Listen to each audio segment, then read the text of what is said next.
weltare ɓiɓɓe fulɓe anndo diine maɗa fedde heblo sukaɓe afrique weltare tv takkusan yoni to a woyni to guetama to madina alheri to gawinane to basambula to kaƴela zacharia to fasudeɓe to kuñankari to lumba ñalbi ko on takkusan juula ha e nder galle shérifa bouya haydara di shérif de ñoro to di shérif de ñoro ko on takkusan kadi juula ha to galle ibrahima sow ɓuɗo lolidde samba sow to leydi tomma leydi côte d'ivoire ko taari ɗum kala ene jeeya e garɗiɗi kabaruji men to leydi mauritanie nogas joyiya landa bismanoma e batungu jagol gala kalfinaɗo gueɗe nder leydi e jeccingol laamu bisminoɓe hen nogas e ɗiɗi landa notitima ko landaji tati tan goni ɓe jaɓani tawtorede e batungu to leydi sénégal cpi woni cour pénal international salima ha sori ladde ɓe mbaɗi rejeté plainte mo ousmane sonko portuno contre laamu leydi sénégal to leydi mali laamu leydi mali laamu transition ngu ɓe mbaɗi communiqué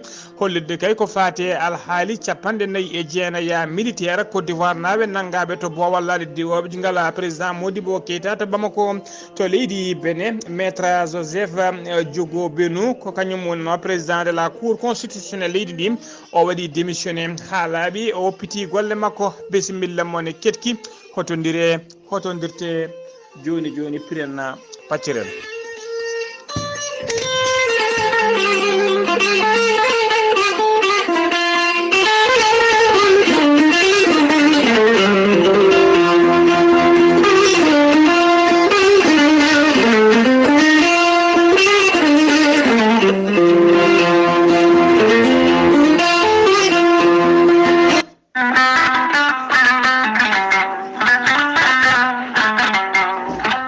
musidɓe tedduɓe fulnangue hirnangue rewoye worgo sahale ɓaleri jam koye are meɗen jam garɗo e men woni gorel teya ko haako moƴƴo iwruken to kordinoro ari ko wallude en e safrude en ha moƴi kala yiito en hoore muɗuma an neɗɗo toƴiɗo donkuɗo foccade koyɗe musoje koppi musoji ɓandu jaɗoru ɓandu wuloru avc cardiaque mo nangata taare kono ne kadi caɗele gorago sa jokkodire gorel tayya ma yiiten hoore maɗa joni joni gorel tayya ko ha ko moƴƴo iwru ko tokkordinoro ala rewam ala effet way kono ha ko wargani a wulna ndiyam ma ha wula juppa hen aɗa yara aɗa yiito hen cellal ɓandu maɗa sa yiɗi hebde ko laaɓi ko fati gorel tayya jahata koto site mabɓe internet mbaɗa www point gorel tiya point com ma yiitona kala kene safruma walla kala ñawwa mo joguiɗa jaɓodira e gorel tayya sa yiɗi jokkodirde tonggode gorel tayya so tawi koto Ziguinchor waɗɗani Guinée Bissau waɗɗani leydi Gambie jokkodirta ko biyeteɗo Amadou Kébé mbatta ko 77 560 54 30 so tawi noon koto Touba gonɗa Moustapha Mbacké 77 631 71 68 so tawi noon koto Kidira waɗɗani leydi Mali nder galle ceerno Habous Diallo mbatta ko 77 554 75 54 so tawi koto leydi Gabon Libreville Gabon ɗo gonɗa e nder leydi ndi kala sa jokkodire biyeteɗo Pape Kane ma heɓen ko laaɓi mbatta ko 077 39 57 97 so tawi koto États-Unis de Amérique gonɗa Abou Sow Kawlal Fouta business plus 1 347 701 56 77 so tawi koto leydi France gonɗa ko Harouna Ngayda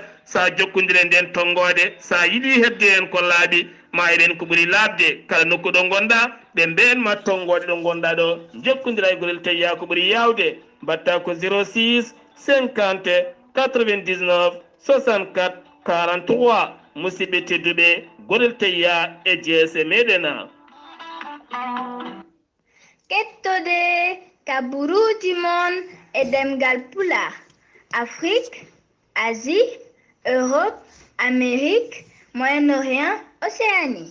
jam hiire mon musidɓe tedduɓe eɗen gone talata 12 lewru morso hitande ujunnaji ɗiɗi e nogas e ɗiɗi habaruji men e ɗemgal pulaar sawte ko musidɗo mon sehil mon Ghalii Abuu Bah to karallagal to ha mbawon yiide en to banggue nate ɓosoje ko miñi men sehil men Saydou Abou Bah on ñagama yafuy noon e kirgol habaruji ɗi e ñalawma hande o habaruji men ɗemgal pulaar to leydi Mauritanie puɗorɗen hoorejo leydi ndi hono Mohamed Cheikh la Ghazouani tawteɗo e oɗo saaha joni e jillu mum taw ko hijjore to leydi Arabie Saoudite hollirama to noon o joddima e délégation ngaji taw ko délégation officielle halfinaɓe ko fate e hijjore nde kono noon kadi o joddima e représentant ji ɓeena taw ko arɓe hijjore ritennaɓe tawteɓe to leydi Arabie Saoudite ɓe jewtidi ko heewi noon ko fati kay ko heeɓa hen e caɗele ɓe dañi hen kala beele kay hitande mo wuuri nde hitande wonde ene wawa tigui ɓeydude tigui mbawa tigui ɓeydude keɓugal ha ɗum wawa rewde lawol ha ɓuura ɗo yuɓɓude ha joni kabaruji men ɗemgal pulaar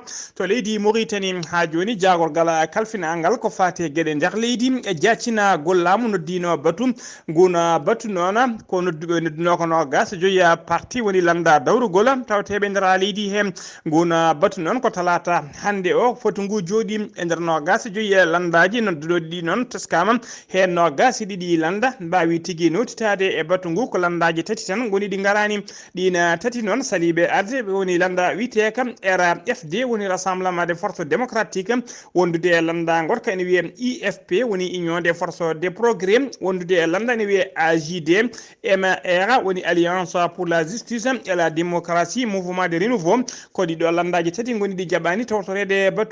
batungu noon ko talata hande o ko jooɗi ɓe puɗɗima golle mabɓe woni mujibu batungu noon ko heblade ko fati ƴettude peeje kayim ɓe poti wadde ɓulnade ko fati subgoji tijjari taw ko subgoji suɓade maire uji e suɓade sarɗiyeji leydi ndi e suɓade ɓen wiyeteɓe président ji taw ko les président régionaux ji ha joni kabaruji men ɗemgal pulaar to leydi Mauritanie ha joni croissant rouge émirati woni croissant rouge émirat arabe uni won e ballal e ballodiral e fedde taw ko association Taïba pour la culture ɓe pecciri ñande alet nde woni ñande julde taske nde ɓe pecciri e nder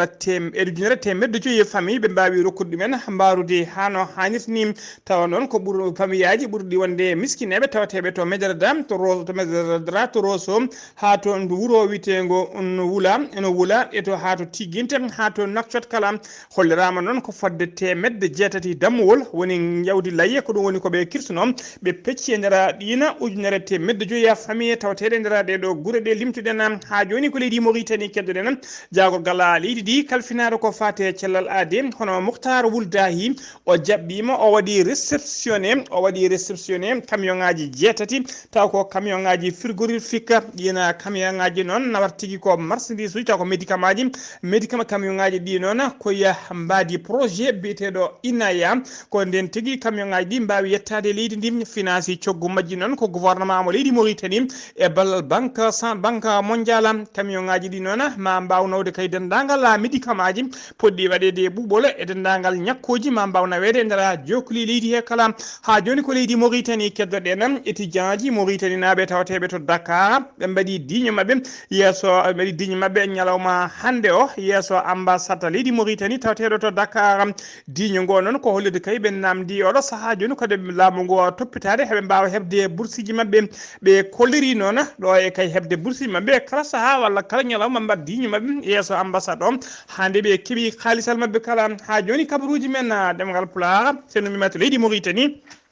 koto leydi Sénégal paɗena Barthélémy Dias kañum woni maire Dakar te kanko maire mo Dakar noon kanko kadi woni tedde liste jeɗɗal naji bitegal yewni askani o udditi noon room makko jarribo o udditi room makko jarribo noon koye hello makko Facebook o erima noon dendagal ɓena tawateɓe nder Dakar kala nde gotantamo gonda gotana landaji yewni askani wi ɗo wallu Sénégal o holliri noon kala kay jiɗɗo jaam jiɗɗo leydi ndi kayen jiɗɗo falade ko fati 3e mandat de Macky Sall yo wotanɓe o holliri noon vodde wotande benna bokku yakara way kono duppude leydi ndi ni o holliri noon kala yimɓe kay kala mo yiɗa yiide ƴiƴamine rufe leydi he yiɗa yaɓɓude e mayɓe heccuɓe yo votan yewni askan wi walla wotan wallu Sénégal saabu kay kala gotanɗo benna bokku yakara holliri tigui yidde wallidde ɓe yoɓe mbaɗa ko wiyete troisiéme mandat noon ko dillere mawde e wargoji e mayɗele ko ɗum kewata e nder leydi he wona konguɗam noon ko konngudi Barthélémy Dias maire mo Dakar ha joni ko leydi Sénégal keddoɗen CPI ko cour pénal international ɓe mbaɗi rejeté woni ɓe calima ha sori ladde plainte mo Ousmane Sonko portuno contre laamu leydi Sénégal taw ko toon portuno plainte e nder ona plainte noon Ousmane Sonko hollirno tigui wonde laamu leydi Sénégal e gaddugol Macky Sall ko laamu leñemago ko laamu heedemago ko laamu kadi hollirgo gañƴu mum ha tengti fatude Casamance e fatude Casamance naɓe kala o holliri noon tugui kay ko leydi Sénégal diida tugui kay président mum gadana woni Senghor ha yettiɗo e oɗo saaha joni hay président goto meeɗa hollirde bonande mum ha foti no Macky Sall bonande holliri leydi diwana Casamance e Casamance naɓe ko konngudi makko noon kamɓe cour pénal international e nder plainte he kadi kanko ko Ousmane Sonko e nder plainte makko kadi omon namdi noon sappo e nayo neɗɗo maynoɓe e nder événement ji bannuɗe mars 2021 e saaha seppoji nde CPI waɗata nde tigui wawa tigui wadde hen enquête mum waɗa hen la lumiére mum hano hannirta ni CPI noon waɗi rejeté salima ha sohliladde on plainte saabu kay ɓe kolliri wonde laamu leydi kam CPI holliri laamu leydi Sénégal ene jogui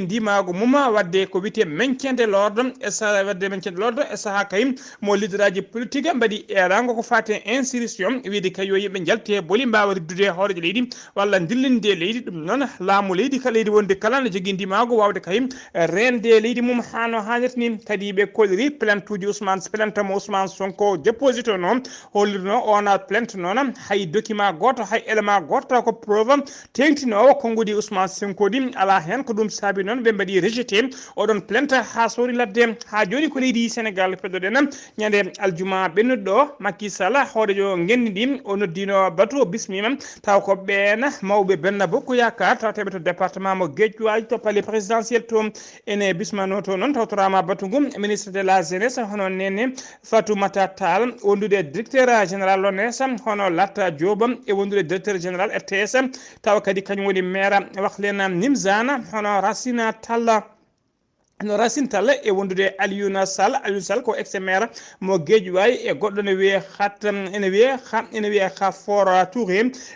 Touré ene wondi ɓeɗo tigui mbawno bisme tun e audience o noon ko e nder audience he noon Alioune Sall wondude e Racine Talla teskama tigui mbaddi toon dugo ho ɓe dukki toon dugo sattugo no fewi ɗum noon dugo ngo fuɗɗi ko caggal kay nde si dugo ngo fuɗɗi noon ko saaha kay mo Racine Talla ƴetti konngol yeeso hoore leydi ndi wiide kay wonde yimɓe hewɓe taw ko jeenoɓe mawɓe landa benna bokku yakara guila kay keeɓi haalisaji kewji no fewi dokka moyen aji jonni mbaɗi sumgoji taw ko sumgoji local piya e nder nokkuji mumen guila nden ko nattuɓe yiyede ko nattuɓe dillude dawrugol natti yiyede tigui e nder sur le terrain ɗum noon konngudi kanko Alioune Sall o hollir tigui wonde ɗina konngudi koye makko o fayi o wi noon so tawi kay mo jubbolo firi tawi kay mallola firi jubbola hoore ya ngeni tine so jomum jaɓaki tawata koko huuli ko ɗon tigui kanko Alioune Sall o ƴetti tigui yidde hadde kanko Racine Talla yettinde konngudi mum kanko ɗon tigui o ƴetti duko sattigo no fewi o hollir tigui wonde kay yimɓe hewɓe ne mbiya keeɓi polgu taw polgu mumen hakkude mumen ko keeɓi kolgu e l'opposition ɓuurani hay temed tati kartal ɗum noon potani hebde haydara woni haydara jomum méritani ha joni kabaruji men ɗemgal pulaar to Grand Yoff paɗen dadiɓe halfinaɓe ko fate haɓade doroko ɓe teeɓima Sénégal ɓe teeɓinoma sagata gorko gorta ko Nigéria najo ene wiye Louis Sukuwuti kanko Louis Sukuwuti jibina ko 1959 o jibina o nanga noon ko gila ñande tati lewru morso ndu gonden ndu o nanguirno noon ko omo jogui héroïde omo jogui 6 grammes taw ko drogue mo hinde héroïde e nder nde dadiɓe noon jeehi ha to galle makko wadde lottogoji ɓe tawi toon drogue kewɗe no fewi ɓe tawi toon noon kene qime ha caɓɓe tawi toon temedde joya gramme taw ko cocaïne wondude 400 gramme héroïde e 206 gramme taw ko crack ɓe kolliri kadi wonde ɓe tawi toon tufeje kewɗe no fewi taw ko chanvre indien o darima noon o darinoma yesso ñawoɓe o hettanama duuɓi 3 e kaso o hollirino noon wonde ko o hollirino noon wonde ko Anthony Gomez ko on tigui woni complice makko onne taƴanama ene lelo kaso lebbi 2 taw ko ferme woni 2 mois kaso ferme ha joni kabaruji men ɗemgal pulaar sen numima to leydi Sénégal ko to leydi Mali palena laamu transition ngo leydi Mali ɓe ɓayini communiqué mabɓe mo tongode 34 ko fati on communiqué noon koko fati alhaali 49 soldat taw ko Côte d'Ivoire naɓe nangaɓe nder aéroport Modibo Keita ɗuma Bamako ɓe koni communiqué o lelori laamu transition ko leydi Mali ene habra l'opinion nationale et international kala wonde ñande aleta sappo lewru juillet 2022 hakkude 11h fayi 13h woni 11h fayi 1h ñalawma laaɗe diwoji ɗiɗi taw ko lane diwoji ɗiɗi gadduɗe ɗane kodi jelogal hen goto jelogal mum ko goto jelogal mum ko ZSBBI hen heddi ka kam jelogal mum ko IRCTH ɗi ummori noon koto leydi Côte d'Ivoire eɗi gadduno 49 militaire taw ko militaire Côte d'Ivoire naɓe ene jogui pétalaji mumen e kuure mumen kewɗe no fewi woni munition taw ko munition de guerre e wondude équipement kewɗe taw ko équipement militaire golle goddi kewɗi no fewi to Bowal laaɗe diwoje ngala Modibo Keita mo Bamako Allah noon e tiɗgol e professionnalisme dadiɓe leydi Mali ɓe mbawi tigui ɓe tawi kamɓe 49 militaire ɓe kala ɓe tawi tigui kamɓe kala ɓe natirani leydi ndi e pewal woni garal mabɓe leydi he ko illégal hay koye gan sanga noon ɓen koye gana sanga noon ɓe nangga koye naga sanga noon ɓe nangga kaɓirɗe mabɓe kepta équipement mabɓe foof tetta ha laaɓi waɗa saisi enquête aji gadani noon ko ɗum ɗo holliri ko ardi kala wonde ɗiɗo militaire uji hen 30 tawi ko tawa ko force spéciale ɗum tawa ko force ɗum intelligence ɗum tawi tawa ko force spéciale ɗum noon ene andina tigui ene yamiro tawa tigui hay goto mabɓe heɓani yamirore tawa koto mabɓe heɓani yamirore jogade pétalaji ɗi ɓe jogui ɗi woni ala foof ordre mission moɓe jogui hollirde kadi ɗiɗi ɓe noon woni deuxiémement hewɓe e ɓen koninkoɓe wiyaɓe ko militaire uji tawama tigui nder passeport uji mumen ɓe hen waɗa professionnel woni golle mumen ko mécanicien ji ɓe hen ko menuisier ji ɓe hen ko étudiant ji ɓe ko chauffeur-eɓe ɓe hen ko peintre uji ɓe hen ko vigile ji tati noon toɓɓere tati ɓiire nde noon e nder communiqué he ko hollirde tigui wonde kaye ɓe dokkiri fodde version ngaji 4 ɗi jiida cirolam hena version kala hena version gadano ɓe idino wiide wonde kayi koɓe jeeya koye koninkoɓe ɓe munissement woni maintien de la paix que bloji en tawateɓe nder leydi Mali version ɗiɗo noon ɓe kolliri kadi wonde ɓe gaari ɓe kolliri kadi wonde kamɓe koɓe halfinaɓe ko fate sécurité base logistique compagnie aérienne sahali biyeteɗo sahalienne aviation service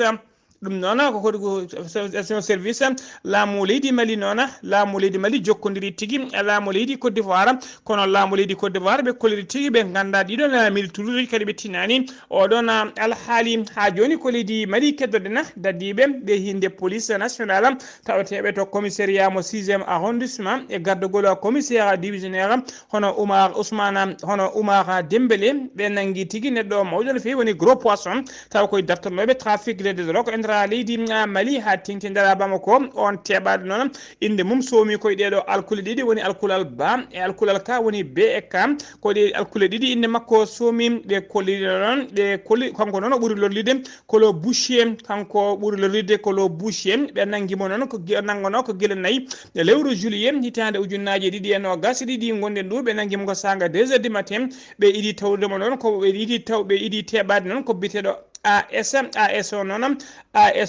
ene ɓe tawi ɗum kene simmi ha watti larde ɓe jeehi galle muɗum ɓe nangui ɗum noon ɓe jeehi galle mum ɓe tawi toon ne jogui pistolet mo hinde pistolet artisanal wondude motoji 4 gujjaɗi e lalade motoji wondude e téléphone aji kewɗi gujjaɗi nden noon ɓe mbawi tigui waddemo interrogatoire ko ɗon tigui kanko ASO holiri woni livrotamo drogue ko biteɗo Bekam nde ɓe jeehi galle Bekam noon ɓe tawi toon 9.1 briquet taw ko drogue machine de chanvre indien e papier ji roulaji jeenayyi e temedde jeenayyi capanɗe jeenayyi temedde jeegom e capanɗe jeegom e jeenayyi temedde jeegom e capanɗe jeenayyi e jeenayyi taw ko petit morceau ɗe hinde Cheikh Sy wondude temedere morceau ɗi hinde hashisha kamɓe kala noon ɓe mbaɗama e oɗo saaha joni e buuɗi juuɗe procureur mo tribunal commune 1 mo Bamako ha joni kabaruji men ɗemgal pulaar udditena kabaruji men koto leydi Benin maître Joseph Diogou Benou ko kañuma wonno président de la cour constitutionnelle leydi Benin o holliri tigui wadde o waɗi démissionné ha laaɓi e poste makko he kay ko kanko kadi wonno o meɗino wonde avocat personnel Patricia Talla horejo leydi ndi hay goto noon suwa taw andude holko saabi komo démissionna yimɓe hewɓe noon e oɗo saaha joni ene jakori tigui wonde ko jiɗɗo gembanade ko fate nadde dawrugol woni wonde politicien saabu leydi Benin ɓoyata tigui yaaha ko fate sumgoji mabɓe taw ko sumgoji sarɗiyeji ɗina sumgoji noon en tijja waɗa ko ñande 6 lewru janvier hitande ujunnaji ɗiɗi e nogas e ɗiɗi hitande ujunnaji ɗiɗi e nogas e tati daratoɗo musidɓe tedduɓe gasi ha laaɓi ceera ko ɗum ɗo wonno ko tonguɗen kabaruji men e ɗemgal pulaar sawta he ko musidɗo moon sehil moon Ghalii Abuu Bah to karallagal ha mbawon yiiden to banggue YouTube ko miñi men sehil men Abou Bah perki malaki jaam yo jaam Allah jogomi jago on